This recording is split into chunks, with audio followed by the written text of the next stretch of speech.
Salut, je te souhaite la bienvenue dans cette nouvelle vidéo dans laquelle je vais te parler crise économique. Je pense que tu en as entendu parler, hein, Evergrande, deuxième plus grande foncière chinoise, est, est proche du défaut de paiement parce qu'en fait, elle a une dette qui est colossale, hein, 260 milliards d'euros, ce qui représente 300 milliards de dollars de dette. Donc c'est juste démentiel. Et là, on ne sait pas trop ce qui se passait parce que jeudi, donc demain, il y a une échéance à payer et jusqu'à mardi soir, Evergrande n'avait pas le financement pour pouvoir honorer ce paiement. Alors là, il y a eu une annonce comme quoi ça va un peu mieux, mais bon, c'est toujours pas terrible. Donc dans cette vidéo, je vais te parler un petit peu d'Evergrande assez rapidement parce que je pense que tu as déjà lu pas mal de choses et en tout cas, il y a plein de youtubeurs qui en ont déjà parlé à côté. Je vais te parler un petit peu de la dette américaine, tu vas voir, il y a également un défaut de paiement qui est potentiellement envisageable. Et pour finir, je ferai une petite analyse des marchés pour te montrer en fait techniquement ce qui s'est passé sur le CAC 40 et sur le S&P 500. Allez, c'est parti. Evergrande, donc comme j'ai dit, Evergrande, grande foncière qui est chinoise et qui actuellement a une dette qui est colossale.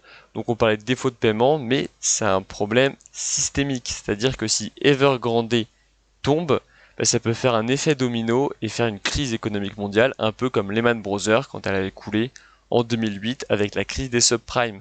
Alors pourquoi Evergrande a un poids énorme et peut entraîner une crise économique? Tout simplement parce qu'en fait la dette est détenue par d'autres entreprises, souvent des banques. Donc évidemment si Evergrande coule, toute sa dette ne sera pas honorée, donc les banques ne récupéreront pas leur argent, donc seront potentiellement dans des situations qui seront assez difficiles. Et en plus, c'est ce qu'on appelle des obligations, donc c'est pas uniquement les banques chinoises, on a également des banques internationales qui sont touchées par les dettes d'Evergrande. Deuxième point, donc le premier c'est évidemment la dette, hein. Si la dette n'est pas remboursée, c'est de l'argent qui disparaît, donc évidemment les banques perdent de l'argent, ce qui peut les rendre dans des situations un peu compliquées. Deuxième point, Evergrande emploie de manière directe ou de manière indirecte 200 000 personnes. Donc évidemment, ces 200 000 personnes vont se retrouver au chômage. Troisième point, Evergrande construit énormément de bâtiments, achète des terrains, donc a besoin de matières premières, mais demande également à des sous-traitants de faire une partie de leur travail pour eux. Donc ils ont également des clients qui ne pourront pas payer. Donc évidemment, les, leurs clients tous ceux qui les aidaient à construire des bâtiments, par exemple les entreprises qui travaillaient avec eux, ne seront pas payés et donc seront des positions qui seront extrêmement difficiles et pourront donc peut-être pas payer leurs fournisseurs, ce qui peut faire également un effet domino au niveau des entreprises.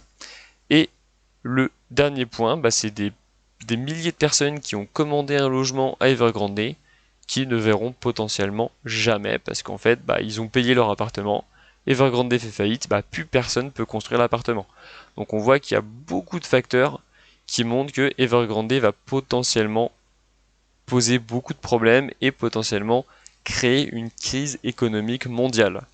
Donc ça, c'est pour Evergrande. Et il y a une deuxième nouvelle, une deuxième news qui est passée de manière un peu inaperçue, j'ai trouvé. C'est en fait, si on regarde ici, donc c'est la dette, hein, les États-Unis risquent le défaut de paiement. Yellen presse le Congrès d'agir.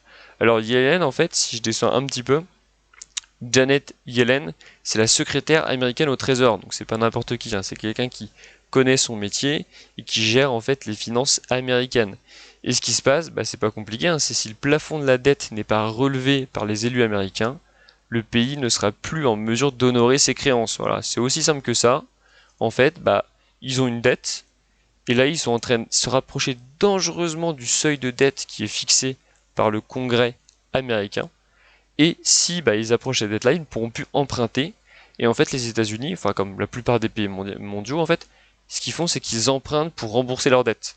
Et ils font ça de manière, donc c'est un cycle. On emprunte de la nouvelle dette pour remplacer de l'ancienne dette et on tourne. Donc si on n'est plus capable d'emprunter pour rembourser la dette qui existe déjà, évidemment, on va avoir des personnes qui ne seront pas remboursées. Et un petit peu comme Evergrande, on peut avoir un effet domino qui peut être dévastateur. Alors là, on parle de dégradation de la note, on parle des taux d'emprunt qui peuvent exploser à la hausse et on parle du marché de la bourse qui peut s'effondrer. Donc évidemment, c'est quelque chose qui n'est pas à prendre à la légère.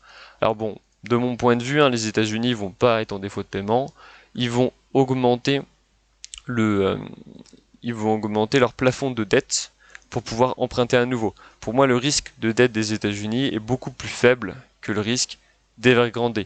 Mais bon, ça a quand même été, c'est quand même passé dans les news et on a quand même Janet Yellen qui avertit le gouvernement américain qu'il peut potentiellement se passer des choses s'ils n'agissent pas. Donc voilà un petit peu au niveau économie, au niveau news.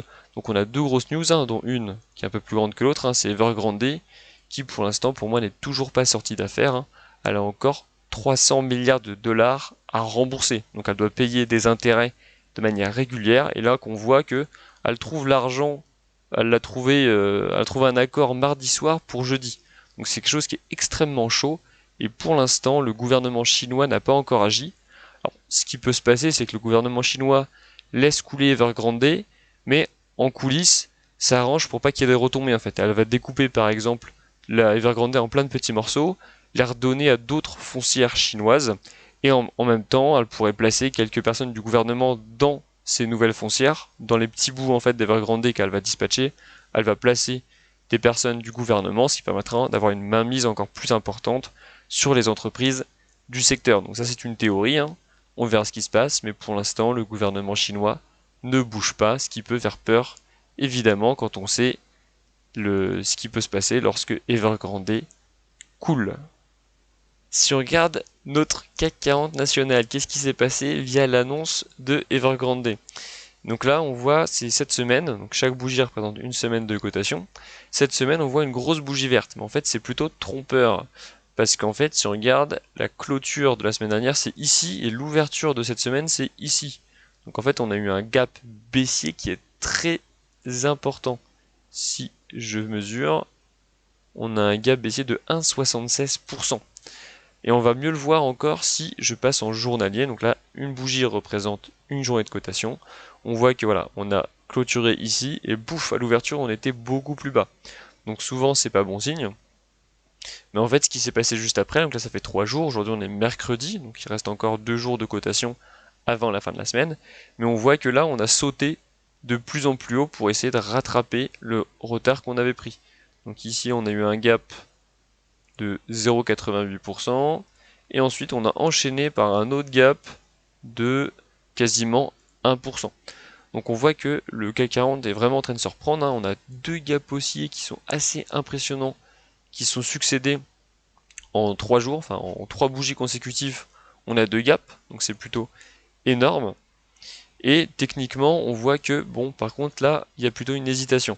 On voit qu'on a une belle divergence baissière. On a des plus hauts sur le RSI qui sont de plus en plus bas, alors que sur le graphique, si on prend les plus hauts, on voit qu'ils sont de plus en plus hauts. On a un ici et un là. Donc ça représente plutôt un essoufflement de tendance. C'est-à-dire que là, ça montait bien. Et à un moment donné, bah, la tendance monte moins vite qu'elle montait avant. Et ça se représente par une divergence baissière sur le RSI.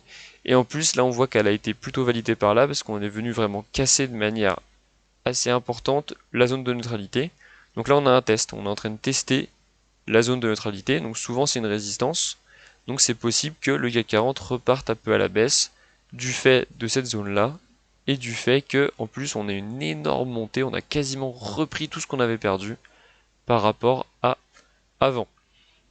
Donc là sur le CAC 40 je suis un petit peu sceptique, je suis en attente. Pour l'instant je ne prends pas de gain, je garde mon portefeuille et reste comme il est pour l'instant. Par contre je ne rentre plus en position parce que c'est possible que le CAC 40 se retourne dans les prochaines semaines, voire même les prochains jours. Donc là, je suis en attente et si je vois que ça commence à sentir vraiment mauvais, je couperai certaines positions pour diminuer un petit peu mon portefeuille. Mais en tout cas, pour l'instant, je suis en attente et je ne prends plus de position. J'attends juste de voir. Concernant l'indice américain majeur, donc le S&P 500, bah c'est un petit peu pareil là. Evergrande, il lui a mis une petite baffe. On a diminué, enfin une diminution de l'S&P. Cette semaine, on voit qu'on a une belle mèche baissière. Donc là, ça c'est l'effet Evergrande, mais on voit qu'on s'est tout de suite repris. Et en fait, là, on a une bougie d'hésitation, toujours un tout petit corps avec des grandes mèches. Donc on voit que, techniquement parlant, en fait, c'est possible que à la suite de cette bougie-là, on ait une jambe haussière. En fait, c'est si par exemple on a une autre bougie ici d'hésitation et on voit que juste après, on a eu une jambe haussière, pareil ici, hein, une bougie d'hésitation suivie d'une jambe haussière. Donc potentiellement, après cette bougie, on a à renouveau une jambe haussière, enfin en tout cas techniquement, c'est ce qui peut être, c'est comme ça que ça peut être interprété. Si je zoome un peu, donc là je suis en journalier, donc on voit que bon, bah voilà, là ça c'est l'effet Evergrande, hein, deux grosses bougies rouges avec une fameuse bougie d'hésitation, on la retrouve, hein, petit corps, grande mèche, et on voit que derrière, pouf, il y a une belle bougie haussière. Donc évidemment, c'est plutôt intéressant. Par contre, sur le RSI, bon là, on a une petite divergence baissière avec un sommet qui est un peu plus haut que celui-là, alors que c'est l'inverse sur le prix. Et on est venu, par contre, ça c'est pas terrible, hein, on est venu casser la zone de support. Là, quand on regarde un peu, quand tu regardes, c'est vraiment exceptionnel. On est venu la toucher ici, pouf, on était remonté. On l'est touché ici, pouf, on a remonté. Ici pareil. Là, là, et là, par contre, là on l'a vraiment enfoncé complètement. Et on a clôturé à plusieurs reprises sous la zone des 50. Donc ça, par contre, ça c'est pas bon signe. C'est la preuve d'un essoufflement un petit peu de la tendance haussière. Alors pour l'instant, rien n'est encore joué, hein. Le S&P peut se reprendre, mais comme le CAC 40, hein, je prends pas de position en ce moment parce qu'en fait je sais pas trop ce qui va se passer. Surtout qu'avec les deux annonces, là la dette américaine est Evergrande, et c'est possible qu'il y ait un retournement de la tendance qui arrive. Donc j'ai pas envie évidemment de manquer la hausse si elle arrive, donc je ne coupe pas mes positions. Par contre, j'ai envie de limiter un peu la casse s'il y a une descente et un retournement de tendance, donc je ne prends pas de position. Donc là, pour l'instant, je suis en attente sur les marchés. Et je vais juste voir ce qui se passe. Et évidemment, je te tiendrai au courant, donc n'hésite pas à t'abonner et mettre un petit pouce bleu, ça fait toujours plaisir de soutenir la chaîne et ça me motive à continuer à tourner des vidéos. Et donc là, comme je l'ai dit, je te tiendrai au courant si si je pense qu'il y aura un retournement ou plutôt une encore hausse des marchés financiers. Donc c'est tout pour cette petite vidéo. Moi je te dis à dimanche prochain et n'oublie pas, 100% des gagnants en bourse ont investi. Allez, à la semaine prochaine.